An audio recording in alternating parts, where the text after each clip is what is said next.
Je suis très heureuse de pouvoir vous retrouver depuis l'exploitation agricole biologique de Navdanya, située dans la vallée de Dun, dans l'Himalaya, en Inde. Je regrette de ne pas pouvoir être avec vous en personne, mais ce rassemblement important que vous organisez actuellement au Parlement européen sur le thème des femmes et de l'énergie est une excellente occasion de reconnaître avant toute chose que les femmes sont énergie.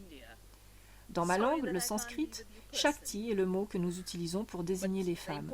Shakti signifie le pouvoir d'agir, et lorsque la nature et Shakti permettent à la vie sur Terre de perdurer, cela se produit grâce à la force d'agir, la force de créer.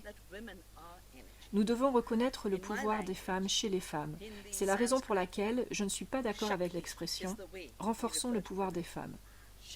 Les femmes n'ont pas besoin que l'on renforce leur pouvoir. Ce qu'il faut, c'est éliminer cet affaiblissement dû au patriarcat capitaliste dans chaque dimension de la vie des femmes.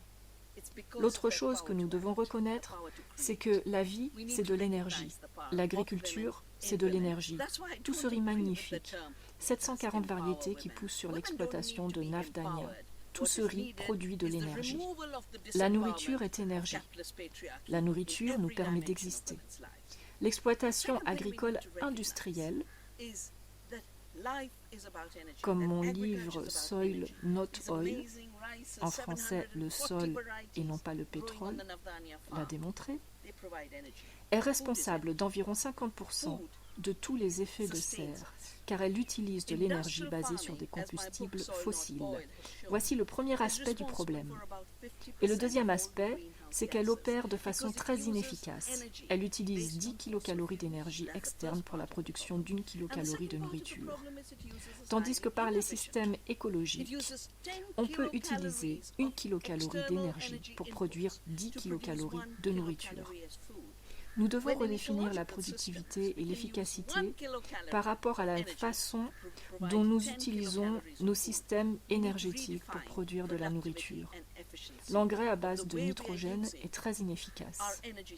1 kg d'engrais à base de nitrogène nécessite l'utilisation de 2 litres de diesel et génère ensuite des émissions d'oxyde d'azote 300 fois plus dommageables à l'environnement que le dioxyde de carbone lui-même.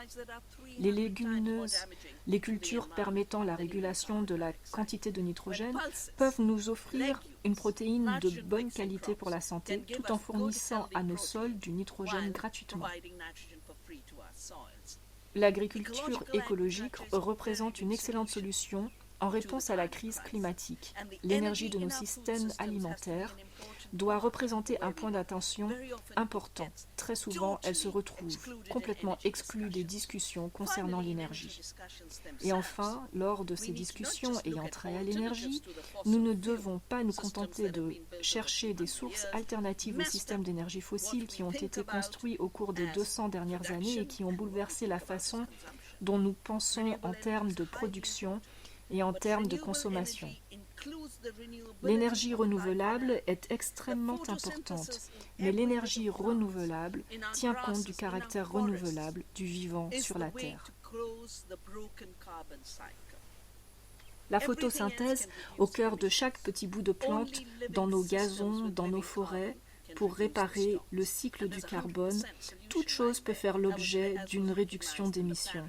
Seul le recours au système vivant et de carbone vivant permettra de réduire les émissions. Il existe une solution valable à 100%, comme cela a été observé lors des accords de Paris par le gouvernement français et comme en témoigne notre travail à Navdanya ainsi que le réseau d'agriculture régénérative. Ceci représente une opportunité extraordinaire de libérer et d'utiliser au mieux nos ressources énergétiques en tant qu'êtres humains, l'énergie des femmes en tant qu'êtres créatifs, l'énergie de la vie sur Terre afin de créer une véritable prospérité à l'égard de toute forme de vie, ainsi que l'abondance, et ce, sans détruire la Terre.